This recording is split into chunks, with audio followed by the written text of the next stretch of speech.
ਤੇ ਬਾਹਰ ਜਾਓ ਕੋਈ ਰਿਸ਼ਤੇਦਾਰ ਤੁਹਾਨੂੰ ਕੋਈ ਬੁਲਾਉਂਦਾ नहीं है, आंदा नहीं है। छोटी जी बच्ची क्यों लैके गए हो दसा इन्नी गर्मी है ये वो। और इमरान ने भी काफ़ी बुरा बड़ा किया कि थानू नहीं पता सीगा थोड़ी भी।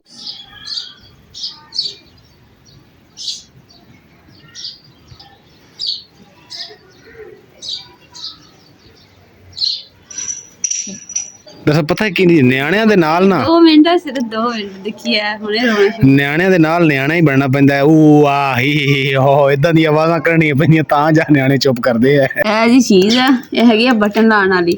ਬਟਨ ਲਾਣੇ ਦਾ ਸਾਨੂੰ ਪਤਾ ਨਹੀਂ ਕਿਵੇਂ ਇਸਤੇਮਾਲ ਕਰਨੀ ਹੈ ਤੇ ਕਿਸੇ ਭੈਣ ਭਰਾ ਨੂੰ ਪਤਾ ਹੋਵੇ ਨਾ ਤਾਂ ਤੁਸੀਂ ਦੱਸਣਾ। ਇਹ ਜਿਹੜੇ ਟਿਚ ਬਟਨ ਹੁੰਦੇ ਆ ਨਾਲਾ ਪੈਕੇਟ। बिस्मिल्लाहिर्रहमानिर्रहीम अस्सलाम वालेकुम। उम्मीद करती मेरे भैन भाई ठीक होंगे। अलहमदुलिल्लाह असीं भी ठीक कर ला पाक तुहानूं खुश रखे आबाद रखे जी। अज दा व्लॉग करते हैं स्टार्ट।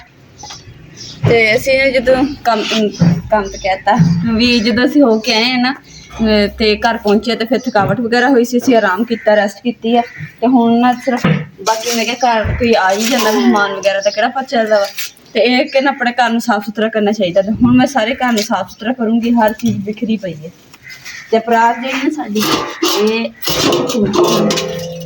इन्नी तेज़ हनेरी सीगी कि डी है ना तो डिग के चिब्बी हो गई। इत्थों लोहा चिब्बा हो गया इन्नी तेज़ सीगी समझ लो कि इन्नी भारी हनेरी सी। अज जो ना घर की फिर जरा सफाई करनी क्योंकि घर की हर एक चीज़ मिट्टी घट्टे नाल भरी पई है। घड़ा घड़ों की हर चीज़ इन दोबारा धो के तो फिर इन पानी का भर के रखेंगे तो फिर घड़े का पानी पवांगे इंशाअल्लाह। और आ देखो ये साबन ला के चंगी तरह धोनी पैनी है मच्छर लालटैन क्योंकि ये भी ना जो तेल ये पाई दा मिट्टी का वह भी लगा होया तो मिट्टी जम के गारा बन गया। अस्सलाम वालेकुम मेरी यूट्यूब फैमिली। क्योंकि जी आ हुण जिहड़ा ना जी ये काम मेरा हैगा ये मैं करना क्योंकि भारी हैगा। ये ओए होए होए होए होए होए होए आ टुट ना गया होवे कुछ है क्योंकि इनू जो साफ करके लाना पैना। सारी छिक मिट्टी नाल भरी पई है। ये शुक्र है कि जी साडी अंगीठी जिहड़ी ना ये नहीं टुटी बल्कि और टुट्टी भी पई है। ऐ लोखा जी अंगीठी भी है वेखो बांस लगे आ सारी टुट्टी पई अंगीठी। हाँ इधरों भी टुट्टी पई है। ये पता नहीं कितना टूट गई है बांस ना टुटी अगे। लो जी देखो शीशा साडा गिरिया ते गत्ता भी टुट गया ते देखो शीशा गिरिया कित्थे है। इत्थे टंगा सी तुसीं देखिया होना दीवार दे नाल ते आ थल्ले फर्श ते डिग्या गत्ता विंगा हो गया। शीशा इन्ना मजबूत है देखो शीशा किधरों भी नहीं टुटिया। जे आम जिहा शीशा होंदा तो टुट जाना सी। अल्हम्दुलिल्लाह जी पतला जी ने इमरान सेट कर दी हैं तो मैंने साफ कपड़ा मार के साफ करते किचन भी साफ हो गया। हुण रह गया बाहर हिस्सा ही सफाई करते हैं इंशाल्लाह। घर जो ना थोड़ी देर तक ना सिर्फ थोड़ी देर है तो फिर घर सोना हो जाए।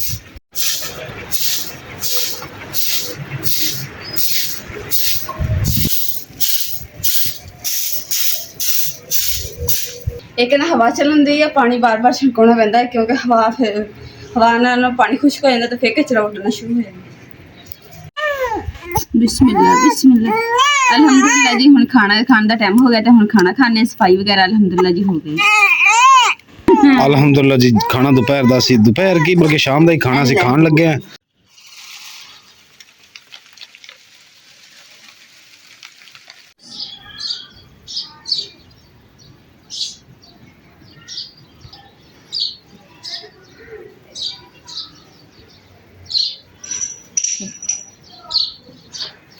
अल्हम्दुलिल्लाह जी दूसरा जन्नत गुलन नवा के तैयार श्यार करके तो हुण मैं पा दिता बिस्तर से क्योंकि मच्छर ना हुणे तो आने शुरू हो गए। एडा मोटा मच्छर ये सिर ते बैठे मैं मच्छरदानी ला के पा देनी नरम नरम जी हैगा ना मच्छरदानी इसलिए हुण सुकून ना सो जाएगी तो असीं जेह्ड़ा ना घर दे बाकी काम करते हैं। तो खरबूजा भुख लगी हुई सी तो मैं क्या खरबूजा धो के ना तो कट के तो खाने हैं तो नाले ना अज का जिहड़ा व्लॉग है ना साडा नहीं अपलोड होना तो अज का व्लॉग जिहड़ा कल इंशाल्लाह अपलोड होएगा। तो व्लॉग जिहड़ा ना सिर लेट तक जिहड़ा ना बनावांगे क्योंकि जन्नत गुल की वजह तो ना फिर थोड़ी देर बाद फिर होने लगी इस करके साडा व्लॉग जिहड़ा नहीं बन सकिया। कोशिश तो असीं करांगे कि साडा ना अज दे व्लॉग अज ही अपलोड हो जाए जे अगर ना होया तो फिर इंशाल्लाह सुबह होएगा। बंदा देखो किद्दां होया पिया तो इहनूं धो के तो फिर इहनूं कट दे। मैं जी सोच रही जी साढ़े गमले पैन ना ये इतने सही नहीं लग रहा। कुछ 4 एक गमले जी उत्थे गड़वंजी दे नाल रख देने तो 4 एक गमले असीं इधर रख देने छिक दे नाल।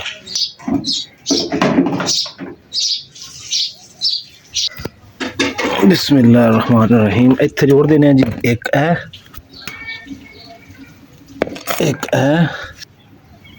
ਇੱਕ ਇਹ ਲਓ ਜੀ, ਹੁਣ ਇੱਥੇ 4 ਸੈੱਟ ਲੱਗ ਰਿਹਾ। ਜੰਨਤ ਗੁੱਲ ਉੱਠ ਗਈ ਜੀ, ਇਹਨੂੰ ਪੇਟ ਭਰ ਕੇ ਨੂੰ ਸਵਾਇਆ ਸੀ ਤਾਂ ਕਿ ਅਸੀਂ ਛੋਟਾ ਮੋਟਾ ਕੰਮ ਕਰ ਲਈਏ, ਨਾਲ ਵਲੌਗ ਬਣਾ ਲਈਏ। ਤੇ ਜੰਨਤ ਬੀਬੀ ਜਿਹੜੀ ਫਿਰ ਉੱਠ ਗਈ। ਸੁਰਮਾ ਪਾ ਲਿਆ ਇਹਨੂੰ? ਸੁਰਮਾ ਸੁਰਮਾ ਕਦੋਂ ਪਾਣਾ? ਸੁੱਤੀ ਪਈ ਸੌਂਦੀ ਠੀਕ ਹੈ ਤੇ ਉਹ ਫਿਰ ਉੱਠ ਗਈ ਹੈ, ਸੁੱਤੀ ਪਈ ਕੀ ਪਾਣਾ। ਚਲੋ ਖਰਬੂਜ਼ਾ ਕੱਟ ਲਾ, ਉਨੀ ਦੇਰ ਤੱਕ ਖਰਬੂਜ਼ਾ ਚਲੋ ਕੱਟ ਲਾ, ਫਿਰ ਉਨੀ ਦੇਰ ਖਰਬੂਜ਼ਾ ਕੱਟ ਕੇ ਖਾ ਲੈਣੇ। ਨਾਲ ਜੀ ਇੱਕ ਆਪਣੀ YouTube ਫੈਮਿਲੀ ਦੇ ਨਾਲ ਕੁਛ ਗੱਲਾਂ ਸ਼ੇਅਰ ਕਰਨੀਆਂ, ਕਿਉਂਕਿ ਸਾਡੀ YouTube ਫੈਮਿਲੀ ਨੇ ਅਸੀਂ ਸਫ਼ਰ ਕੀਤਾ ਨਾ, ਤੇ ਬਹੁਤ ਸਾਰੀਆਂ ਭੈਣਾਂ ਨੇ ਭਾਈਆਂ ਨੇ ਮਾਵਾਂ ਨੇ ਕਮੈਂਟਸ ਕੀਤੇ ਹੈ। ਤੇ ਮੈਂ ਕਿਹਾ ਚਲੋ ਹੋਵੇ, ਨਹੀਂ ਤਾਂ ਥੋੜਾ ਬਹੁਤ ਡਿਸਕਸ ਕਰ ਲੈਣੀ ਚਾਹੀਦੀ ਹੈ ਆਪਣੀ ਫੈਮਿਲੀ ਦੇ ਨਾਲ, ਕਿਉਂਕਿ ਤੁਸੀਂ ਸਾਡੀ ਫੈਮਿਲੀ ਹੋ, ਇਸ ਵਾਸਤੇ ਤੁਹਾਡੇ ਨਾਲ ਡਿਸਕਸ ਕਰ ਲੈਣੀ ਚਾਹੀਦੀ ਹੈ। ਗੱਲ ਜੀ ਅਸੀਂ ਆਪਣੀ YouTube ਫੈਮਿਲੀ ਨਾਲ ਇਹ ਕਰਨੀ ਸੀ ਕਿ ਕੁਝ ਭੈਣਾਂ ਨੇ ਕੀਤਾ ਕਿ ਤੁਹਾਡੇ ਨਾਲ ਛੋਟੀ ਜਿਹੀ ਬੱਚੀ ਹੈ, ਤੁਸੀਂ ਚਲੇ ਗਏ ਹੋ, ਤੇ ਕੁਝ ਭੈਣਾਂ ਕਹਿੰਦੀਆਂ ਸੀ ਕਿ ਭਾਈ ਪਤਾ ਨਹੀਂ ਕਿ ਤੁਸੀਂ ਲਾਲਚ ਦੀ ਵਜ੍ਹਾ ਤੋਂ ਗਏ ਹੋ। ਐਸੀ ਕੋਈ ਗੱਲ ਨਹੀਂ। ਮੈਂ ਆਪਣੀ ਭੈਣਾਂ, ਮਾਵਾਂ, ਬਜ਼ੁਰਗਾਂ, ਬੱਚੀਆਂ ਨਾਲ ਇਹ ਗੱਲਬਾਤ ਸ਼ੇਅਰ ਕਰਦਾ ਚਾਹੁੰਦਾ, ਕਿਉਂਕਿ ਤੁਹਾਨੂੰ ਪਤਾ ਕਿ ਅਸੀਂ ਜਦੋਂ ਦਾ ਮੁਕੱਦਸ ਆਪਾਂ ਵਲੌਗ ਸ਼ੁਰੂ ਕੀਤਾ ਨਾ, ਸਾਨੂੰ 3.5 ਸਾਲ ਹੋ ਗਏ। 3.5 ਸਾਲਾਂ ਦੇ ਵਿੱਚ ਅਸੀਂ ਕਿਤੇ ਵੀ ਨਹੀਂ ਗਏ। ਸਿਰਫ ਇੱਕ ਵਾਰੀ ਭਾਈ ਹੋਰਾਂ ਨਾਲ ਅਸੀਂ ਗਏ ਸੀ ਘੁੰਮਣ ਫਿਰਨ, ਤੇ ਉਸ ਤੋਂ ਬਾਅਦ ਅਸੀਂ ਕਿਤੇ ਨਹੀਂ ਗਏ। ਕਾਫੀ ਸਾਡੀਆਂ ਭੈਣਾਂ ਸਾਨੂੰ ਡੇਲੀ ਕੁਛ ਕਮੈਂਟ ਕਰਦੀਆਂ ਸੀ ਕਿ ਤੁਸੀਂ ਕਿਤੇ ਜਾਂਦੇ ਨਹੀਂ ਹੈਗੇ, ਤੁਸੀਂ ਕਿਤੇ ਜਾਓ, ਤੁਸੀਂ ਘਰ ਦੇ ਵਿੱਚ ਵੀ ਵਲੌਗ ਬਣਾਉਂਦੇ ਹੋ, ਤੇ ਬਾਹਰ ਜਾਓ, ਕੋਈ ਰਿਸ਼ਤੇਦਾਰ ਤੁਹਾਨੂੰ ਕੋਈ ਬੁਲਾਉਂਦਾ ਨਹੀਂ ਹੈ, ਆਉਂਦਾ ਨਹੀਂ ਹੈ। ਲੇਕਿਨ ਅਸੀਂ ਨਹੀਂ ਸੀ ਜਾਂਦੇ, ਤੇ ਅਗਰ ਅਸੀਂ ਗਏ ਵੀ ਆ ਨਾ, ਕਾਫੀ ਮੇਰੇ ਭੈਣ ਭਰਾ ਕਹਿੰਦੇ ਸੀਗੇ ਨਾ ਤੁਸੀਂ ਨਾ ਕਿਤੇ ਜਾਂਦੇ ਨਹੀਂ ਹੈਗੇ, ਤੇ ਸਾਨੂੰ 3 ਸਾਲ ਹੋ ਗਏ ਅਸੀਂ ਕਿਤੇ ਵੀ ਨਹੀਂ ਗਏ ਹੈਗੇ। ਗਏ ਸੀ ਪਿਛਲੇ ਸਾਲ, ਗਏ ਵੀ ਤੇ ਗਏ ਸੀ ਤੇ ਭਾਈ ਹੁਣਾਂ ਸਾਨੂੰ ਲੈ ਕੇ ਗਏ ਸੀ। ਉਸ ਤੋਂ ਇਲਾਵਾ ਅਸੀਂ ਘਰੋਂ ਬਾਹਰ ਜਾਈਦਾ ਨਹੀਂ ਹੈਗਾ, ਘਰੇ ਰਹੀਦਾ ਵਾ। ਤੇ ਕਾਫੀ ਮੇਰੇ ਭੈਣ ਭਰਾਵਾਂ ਨੇ ਬੜੇ ਕਮੈਂਟ ਕੀਤੇ ਕਿ ਤੁਸੀਂ ਛੋਟੀ ਜਿਹੀ ਬੱਚੀ ਨੂੰ ਕਿਉਂ ਲੈ ਕੇ ਗਏ ਹੋ ਦੱਸਿਆ, ਇੰਨੀ ਗਰਮੀ ਹੈ ਇਹ ਉਹ। ਔਰ ਇਮਰਾਨ ਨੇ ਵੀ ਕਾਫੀ ਬੁਰਾ ਭਲਾ ਕਿਹਾ ਕਿ ਤੁਹਾਨੂੰ ਨਹੀਂ ਪਤਾ ਸੀਗਾ ਤੁਹਾਡੀ ਬੀਵੀ ਦੀ ਤਬੀਅਤ ਖਰਾਬ, ਬੱਚੀ ਦੀ ਤਬੀਅਤ ਬੱਚੀ ਛੋਟੀ ਜਿਹੀ ਹੈਗੀ ਆ, ਉਹਨੂੰ ਇੰਨੀ ਗਰਮੀ 'ਚ ਕਿਉਂ ਲੈ ਕੇ। ਨਹੀਂ, ਮੈਨੂੰ ਇਸ ਚੀਜ਼ ਦੀ ਖੁਸ਼ੀ ਹੈ। ਦੇਖੋ ਨਾ, ਕੁਛ ਗੱਲਾਂ ਲਾਜ਼ਮੀ ਨਹੀਂ ਕਿ ਇਹਨੂੰ ਨੈਗੇਟਿਵ ਲੈਣਾ ਚਾਹੀਦਾ, ਇਹ ਪੋਜ਼ੀਟਿਵ ਗੱਲਾਂ ਨੂੰ ਲੈਣਾ ਚਾਹੀਦਾ। ਕਿਉਂ ਕਿ ਅਸੀਂ ਇੱਕ ਦੂਜੇ ਨੂੰ, ਸਾਨੂੰ ਆਪਣੇ ਗਲਤੀਆਂ ਨਜ਼ਰ ਨਹੀਂ ਆਉਂਦੀਆਂ। ਅਗਲਾ ਜਦੋਂ ਸਾਨੂੰ ਕੋਈ ਗਲਤੀਆਂ ਸਾਡੀਆਂ ਦੱਸਦਾ ਨਾ, ਸਾਨੂੰ ਫਿਰ ਪਤਾ ਲੱਗਦਾ ਅਗਰ ਅਸੀਂ ਉਹਨਾਂ ਨੂੰ ਸਮਝੀਏ ਤਾਂ। ਲੇਕਿਨ YouTube ਫੈਮਿਲੀ ਨੂੰ ਪਤਾ ਕਿ ਅਸੀਂ ਕਿਤੇ ਨਹੀਂ ਗਏ। ਸਭ ਕਹਿੰਦੇ ਸੀ, ਭੈਣਾਂ, ਭਰਾ, ਮਾਵਾਂ, ਬਜ਼ੁਰਗ, ਸਭ ਧੀਆਂ, ਸਾਰੇ ਕਹਿੰਦੇ ਸੀ ਕਿ ਤੁਸੀਂ ਜਾਓ ਬਾਹਰ, ਤੁਸੀਂ ਘਰ 'ਚ ਬਣਾਉਂਦੇ ਹੋ। ਲੇਕਿਨ ਅਸੀਂ ਅਗਰ ਗਏ ਆ ਨਾ, ਤਾਂ ਸਾਡੀ ਕੁਛ ਮਜਬੂਰੀ ਸੀ ਜਿਹੜੀ ਵਜ੍ਹਾ ਤੁਸੀਂ ਗਏ ਆ। ਇੱਦਾਂ ਹੀ ਹੈ, ਕਿਉਂਕਿ ਸਾਨੂੰ ਉਹ ਫੈਮਿਲੀ, ਹਾਂ, ਇੱਕ ਗੱਲ ਵੀ ਪੁੱਛਦੇ ਸੀ ਕਿ ਭਾਈ ਉਹ ਆਪਕੇ ਕਿਆ ਲੱਗਤੇ ਹੈ। ਤਾਂ ਮੈਂ ਜੀ ਉਸ ਆਪਣੀ ਫੈਮਿਲੀ ਨੂੰ, YouTube ਫੈਮਿਲੀ ਨੂੰ ਦੱਸ ਦਿਆਂ ਕਿ ਜੀ ਉਹ ਜਿਹੜੇ ਮੇਰੇ ਭਾਈ ਵੱਡੇ ਆ ਨਾ, ਉਹ ਉਹਨਾਂ ਦੇ ਸਸੁਰਾਲ ਵਾਲੇ ਨੇ ਹੈ, ਉਹਨਾਂ ਦੇ ਸਸੁਰਾਲ ਉੱਥੇ ਨੇ, ਤੇ ਸਾਡਾ ਉਹਨਾਂ ਤੋਂ ਇਲਾਵਾ ਵੀ ਖੂਨੀ ਰਿਸ਼ਤਾ ਹੈਗਾ ਵਾ। ਸ਼ਾਦੀ ਅਗਰ ਮੇਰੇ ਭਾਈ ਦੀ ਉੱਥੇ ਹੋਈ ਹੈ, ਇਹਦਾ ਇਹ ਮਕਸਦ ਨਹੀਂ ਕਿ ਸਿਰਫ ਸ਼ਾਦੀ ਦਾ ਹੀ ਭਾਈ ਰਿਸ਼ਤਾ ਭਾਈ ਦਾ, ਉਸ ਤੋਂ ਇਲਾਵਾ ਵੀ ਸਾਡਾ ਉਹਨਾਂ ਨਾਲ ਰਿਸ਼ਤਾ ਵਾ। ਤੇ ਅਸੀਂ ਗਏ ਕਿਤੇ ਸੀ, ਹਾਲਾਂਕਿ ਅਸੀਂ ਦੱਸਿਆ ਸੀ ਵੀ ਵਲੌਗ ਦੇ ਵਿੱਚ ਅਸੀਂ ਕਿੱਥੇ ਗਏ ਸੀ। ਅਸੀਂ ਗਏ ਸੀ ਇਕਬਾਲ ਨਗਰ 95 ਬਰੈਲ, ਤੇ ਸ਼ਾਇਦ ਅਗਰ ਕਿਸੇ ਨੂੰ ਨਾ ਪਤਾ ਹੋ ਤਾਂ ਮੀਆਂ ਚੰਨੂ ਦੇ ਨਾਲ ਆ, ਬੂਰੇ ਵਾਲਾ ਦੇ ਨਾਲ। ਗਰਮੀ ਇੰਨੀ ਜ਼ਿਆਦਾ ਨਹੀਂ ਸੀ ਕਿਉਂਕਿ ਆਸੇ ਪਾਸੇ ਜੇ ਬਾਰਿਸ਼ਾਂ ਆਈਆਂ ਨਾ ਤਾਂ ਉਹਦੀ ਵਜ੍ਹਾ ਤੋਂ ਠੰਡਾ ਮੌਸਮ ਸੀ, ਠੰਡੀ ਹਵਾ ਚੱਲਦੀ ਹੈ, ਤੇ ਇਸ ਕਰਕੇ ਨਾ ਅਸੀਂ ਫਿਰ ਸਫ਼ਰ ਜਿਹੜਾ ਸਾਡਾ ਨਾ ਬਸ ਕਿ ਹੁਣ ਠੰਡਾ ਹੈਗਾ, ਇੰਨੀ ਜ਼ਿਆਦਾ ਗਰਮੀ ਨਹੀਂ ਹੈਗੀ, ਤੇ ਇਸ ਕਰਕੇ ਚੱਕਰ ਲਗਾ ਕੇ ਆ ਜਾਂਦੇ ਹਾਂ। ਤੇ ਨਾਲੇ ਸਾਨੂੰ ਉੱਥੇ ਜ਼ਰੂਰੀ ਕੰਮ ਵੀ ਸੀਗਾ, ਔਰ ਨਾਲੇ ਭਾਈ ਉਹਨਾਂ ਨੇ ਵੀ ਕਿਹਾ ਸੀ ਕਿ ਸਾਡੇ ਕੋਲ ਆਓ ਤੁਸੀਂ, ਤੇ ਉਹਨਾਂ ਨੇ ਬੜੀ ਰਿਕੁਐਸਟ ਕੀਤੀ। ਫਿਰ ਅਸੀਂ ਕਿਹਾ ਕਿ ਚਲੋ ਨਾ, ਆਪਣਾ ਨਾਲੇ ਕੰਮ ਕਰ ਰਹੇ ਨੇ ਤੇ ਨਾਲੇ ਭਾਈ ਉਹਨਾਂ ਕੋਲ ਵੀ ਹੋ ਆਵਾਂਗੇ, ਤੇ ਇਸ ਕਰਕੇ ਅਸੀਂ ਗਏ ਸੀਗੇ। ਤੇ ਹੁਣ ਅੱਗੇ ਫਿਰ ਗਰਮੀ ਆ ਜਾਣੀ ਬਹੁਤ ਜ਼ਿਆਦਾ, ਤੇ ਫਿਰ ਬਾਹਰ ਨਿਕਲ ਹੀ ਨਹੀਂ ਹੋਣਾ, ਬਿਲਕੁਲ ਨਹੀਂ ਨਿਕਲ ਹੋਣਾ, ਕਿਉਂਕਿ ਅੱਗੇ ਮਜ਼ੀਦ ਤੇਜ਼ ਗਰਮੀ ਹੋ ਜਾਣੀ ਹੈ। ਤੇ ਸਾਡੀ YouTube ਫੈਮਿਲੀ ਨੇ ਸਾਨੂੰ ਇੰਨਾ ਬੁਰਾ ਭਲਾ ਕਿਹਾ ਜੀ, ਅਸੀਂ ਮੇਰੀਆਂ ਭੈਣਾਂ, ਮੇਰੇ ਭਾਈ, ਮੇਰੀਆਂ ਮਾਵਾਂ, ਮੇਰੀਆਂ ਧੀਆਂ, ਜੇ ਅਸੀਂ ਅਗਰ ਚਲੇ ਹੀ ਗਏ ਹਾਂ ਜ਼ਿੰਦਗੀ 'ਚ ਪਹਿਲੀ ਦਫਾ ਕਿਤੇ ਆਪਣੇ ਰਿਸ਼ਤੇਦਾਰਾਂ ਦੇ ਘਰ, ਤੇ ਤੁਸੀਂ ਸਾਨੂੰ ਇੰਨਾ ਡਾਂਟਿਆ। ਇੰਨੀ ਡਾਂਟ ਨਾ ਦਿੱਤੀ ਕਰੋ, ਅਸੀਂ ਮਾਜ਼ਰਤ ਚਾਹੁੰਦੇ ਹਾਂ। ਅਗਰ ਕੋਈ ਤੁਹਾਨੂੰ ਮੈਂ ਗੱਲਾਂ ਤੁਹਾਡੇ ਨਾਲ ਕੀਤੀਆਂ, ਮੁਕੱਦਸ ਨੇ ਕੀਤੀਆਂ, ਤੁਹਾਨੂੰ ਕੋਈ ਬੁਰੀ ਲੱਗੀ ਹੋਵੇ ਜਾਂ ਤੁਹਾਡੀ ਦਿਲ ਆਜ਼ਾਰੀ ਹੋਵੇ, ਤੇ ਅਸੀਂ ਮਾਜ਼ਰਤ ਚਾਹੁੰਦੇ ਹਾਂ। ਇਨਸ਼ਾਅੱਲਾ ਅਸੀਂ ਤੁਹਾਡੀ ਗੱਲ ਤੇ ਅਮਲ ਕਰਾਂਗੇ, ਔਰ ਜੰਨਤ ਗੁਲ ਨੂੰ ਦੁਬਾਰਾ ਨਹੀਂ ਲੈ ਕੇ ਜਾਂਦੇ ਅਸੀਂ, ਜਿੱਦੇ ਮਾਸ਼ਾਅੱਲਾ ਥੋੜੀ ਜਿਹੀ ਬੜੀ ਹੋ ਜਾਏਗੀ ਨਾ, ਠੰਡਾ ਮਿੱਠਾ ਮੌਸਮ ਹਾਂ, ਫਿਰ ਸਫ਼ਰ ਕਰਾਂਗੇ। ਤੇ ਮਾਸ਼ਾਅੱਲਾ ਜੀ ਜੰਨਤ ਗੁਲ ਵੀ ਹੱਸ ਰਹੀ ਹੈ ਗੱਲ ਸੁਣ ਕੇ ਕਿ ਠੀਕ ਹੈ ਤੁਸੀਂ ਜੀ ਠੰਡੇ ਮਿੱਠੇ ਮੌਸਮ ਵਿੱਚ ਜਾਇਆ ਜੇ। ਹਾਂ, ਅੱਲਾਹ ਪਾਕ ਕੋਈ ਸਾਨੂੰ ਮਜਬੂਰੀ ਨਾ ਬਣਾਵੇ, ਕਿਉਂਕਿ ਤੁਹਾਨੂੰ ਪਤਾ ਕਿਤੇ ਦੁੱਖ ਸੁੱਖ ਹੋਵੇ ਨਾ ਤਾਂ ਫਿਰ ਮਜਬੂਰਨ ਬੰਦੇ ਨੂੰ ਜਾਣਾ ਪੈਂਦਾ ਵਾ। ਤੇ ਨਾਲੇ ਜੀ ਹੁਣ ਖਰਬੂਜ਼ਾ ਕੱਟਿਆ ਪਿਆ, ਖਰਬੂਜ਼ਾ ਖਾਈਏ ਬਿਸਮਿਲ੍ਲਾ ਪੜ੍ਹ ਕੇ। ਤੇ ਨਾਲੇ ਜੀ ਅਸੀਂ ਇੱਕ ਮਸ਼ੀਨ ਲਈ ਹੈ ਬਟਨਾਂ ਵਾਲੀ, ਸਾਨੂੰ ਉਹਦੀ ਸਮਝ ਨਹੀਂ ਆ ਰਹੀ ਕਿਉਂ ਮੁਕੱਦਸ। ਮੈਂ ਤਾਂ ਕਾਫੀ ਦੇਰ ਖਪਦਾ ਰਿਹਾ ਉਹਦੇ ਨਾਲ, ਯਾਨੀ ਕਿ ਟਾਈਮ ਜ਼ਾਇਆ ਕੀਤਾ, ਮੈਨੂੰ ਜੀ ਉਹਦੀ ਸਮਝ ਨਹੀਂ ਆਈ ਤੇ ਮੰਗਵਾਈ। ਹੁਣ ਤੁਹਾਡੇ ਨਾਲ ਸ਼ੇਅਰ ਕਰਦੇ ਹਾਂ, ਤੁਸੀਂ ਸਾਨੂੰ ਥੋੜਾ ਜਿਹਾ ਵੀਡੀਓ ਦੇਖਣ ਤੋਂ ਬਾਅਦ ਜਿਹੜਾ ਨਾ ਸਾਨੂੰ ਗਾਈਡ ਕਰ ਦਿਓ ਕਿ ਇਹ ਕਿੱਦਾਂ ਇਸਤੇਮਾਲ ਹੋਣੀ ਹੈ। ਠੀਕ ਹੋ ਅਸੀਂ ਜੀ ਬਾਹਰ ਖਰਬੂਜ਼ਾ ਖਾ ਰਹੇ ਸੀ ਤੇ ਚਿੜੀ ਦਾ ਬੱਚਾ ਹੈ ਜੀ, ਇਹ ਡਿੱਗਿਆ ਉੱਥੋਂ ਛੱਤ ਤੋਂ ਤੇ ਅਜੇ ਸਹੀ ਹੈ, ਵਿਚਾਰੇ ਕੋਲ ਉੜਿਆ ਨਹੀਂ ਜਾਂਦਾ ਤੇ ਇਹਦੀ ਮਾਂ ਵਿਚਾਰੀ ਨੂੰ ਚੋਕ ਦਿੰਦੀ ਫਿਰਦੀ ਹੈ। ਉਹ ਹੁਣ ਡਰ ਗਈ ਹੈ, ਇਹਨੂੰ ਚੁੱਕ ਕੇ ਨਾ ਇੱਥੇ ਕਿਤੇ ਪਾ ਹੀ ਦਈਏ, ਪਤਾ ਨਹੀਂ ਕਿਹੜੇ ਚੁਰ ਗਿਰਿਆ, ਐਸ ਤੋਂ ਕਿ ਐਸ ਤੋਂ ਕਿ ਐਸ ਤੋਂ। ਹੁਣ ਫੜਦੇ ਆਂਕਾਂ ਜੇ ਫੜਿਆ ਜਾਵੇ ਤਾਂ।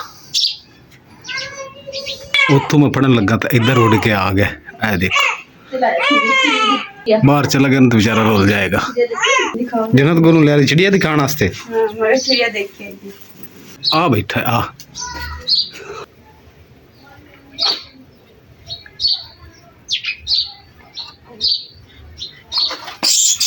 ਚਿੜੀਆ ਜੀ ਸਾਡੀ ਉੜ ਗਈ ਹੈ ਤੇ ਜਿਹੜੀ ਆ ਚਿੜੀਆ ਸਾਡੀ ਇਹ ਚੁੱਪ ਨਹੀਂ ਕਰ ਰਹੀ। ਸਾਡੀ ਚੁੱਪ ਨਹੀਂ ਕਰਦੀ। ਉਹ ਆ ਕੰਦੀ ਮਾਂ ਫਿਰਦੀ ਹੈ, ਪਤਾ ਨਹੀਂ ਅੱਬੂ ਫਿਰਦਾ ਹੁੰਦਾ ਕਿ ਅੰਮੀ ਫਿਰਦੀ ਹੈ। ਜੰਨਤ ਗੁੱਲ ਬੇਟਾ ਨਾ ਰੋ, ਬਸ ਕਰ।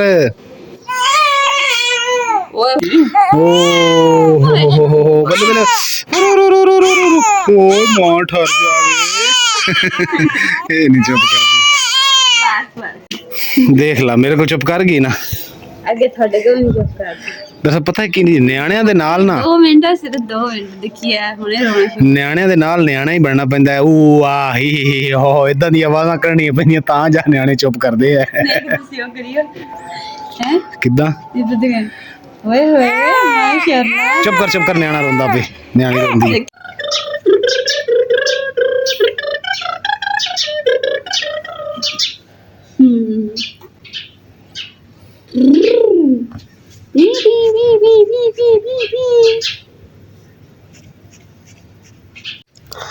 ਇਹ ਜੀ ਚੀਜ਼ ਆ, ਇਹ ਹੈਗੀ ਆ ਬਟਨ ਲਾਉਣ ਵਾਲੀ। ਬਟਨ ਲਾਉਣੇ ਦਾ ਸਾਨੂੰ ਪਤਾ ਨਹੀਂ ਕਿਵੇਂ ਇਸਤੇਮਾਲ ਕਰਨੀ ਹੈ, ਤੇ ਕਿਸੇ ਭੈਣ ਭਰਾ ਨੂੰ ਪਤਾ ਹੋਵੇ ਨਾ ਤਾਂ ਤੁਸੀਂ ਦੱਸਣਾ। ਇਹ ਜਿਹੜੇ ਟਿਚ ਬਟਨ ਹੁੰਦੇ ਆ ਨਾਲਾ ਪੈਕੇਟ, ਇਹ ਨਾ ਸਿਰਫ ਜੰਨਤ ਗੁੱਲ ਵਾਸਤੇ ਮੰਗਵਾਈ ਹੈ ਕਿਉਂਕਿ ਇਹਦੇ ਕੱਪੜਿਆਂ ਦੇ ਨਾ ਟਿਚ ਬਟਨ ਲਾਉਣਾ ਪੈਂਦਾ ਤੇ 30 ਰੁਪਏ ਦਾ ਇੱਕ ਬਟਨ ਲਾਉਂਦੇ ਆ। ਇਸ ਕਰਕੇ ਅਸੀਂ ਕਿਹਾ ਕਿ ਚਲੋ ਪੈਕੇਟ ਦੇ ਵਿੱਚ ਹੋਏਗਾ ਨਾ, ਘਰੇ ਖੁਦ ਲਗਾ ਲਿਆ ਕਰਾਂਗੇ। ਹੁਣ ਕਿਹੜਾ ਖਰਾਬ ਹੋਣੀ ਛੇਤੀ ਹੈਗੀ ਲੋਹੇ ਦੀ, ਤੇ ਹੁਣ ਇਹ ਸਾਨੂੰ ਚਲਾਉਣ ਦਾ ਪਤਾ ਨਹੀਂ ਹੈਗਾ ਕਿਉਂਕਿ ਹੁਣ ਅਸੀਂ ਕੋਸ਼ਿਸ਼ ਕੀਤੀ ਹੈ ਪਰ ਸਾਨੂੰ ਫਿਰ ਵੀ ਪੂਰਾ ਨਹੀਂ ਸਮਝ ਆਈ। ਜੇ ਭੈਣ ਭਰਾਵਾਂ ਨੂੰ ਕਿਸੇ ਨੂੰ ਪਤਾ ਹੋਵੇ ਨਾ ਇਸਤੇਮਾਲ ਕਰਨ ਦਾ ਤਾਂ ਸਾਨੂੰ ਤਰੀਕਾ ਜ਼ਰੂਰ ਦੱਸੀਏ ਤਾਂ ਕਿ ਫਿਰ ਅਸੀਂ ਉਸੇ ਤਰੀਕੇ ਨਾਲ ਇਸਤੇਮਾਲ ਕਰਾਂਗੇ। ਕੋਸ਼ਿਸ਼ ਅਸੀਂ ਵੀ ਕਰਦੇ ਹਾਂ ਕਿ ਸਾਨੂੰ ਨਾ ਕਿਸ ਤਰੀਕੇ ਨਾਲ ਸਮਝ ਆ ਜਾਵੇ ਕਿੱਦਾਂ ਇਹ ਲਗਾਉਣੇ ਆ ਬਟਨ, ਤੇ ਇਨਸ਼ਾਅੱਲਾ ਕੋਸ਼ਿਸ਼ ਅਸੀਂ ਵੀ ਕਰਦੇ ਹਾਂ। ਤੁਸੀਂ ਵੀ ਕਮੈਂਟ ਕਰਨਾ, ਹੋ ਸਕਦਾ ਕਿ ਸਾਨੂੰ ਨਾ ਵੀ ਆਵੇ ਕਰਨਾ, ਤੇ ਫਿਰ ਤੁਹਾਡੇ ਕਮੈਂਟ ਤੋਂ ਦੇਖ ਕੇ ਅਸੀਂ ਇਨਸ਼ਾਅੱਲਾ ਕਰਾਂਗੇ। आजा मच्छर बहुत ही बार इन्होंने मोटा मच्छर ही जिसम बड़ा नरम जहा तो लड़ गया, इन्हें अद्धा घंटा बेचारे ने दसना थोड़ी है भी मैंने मच्छर लेने रोंदे ही रहना।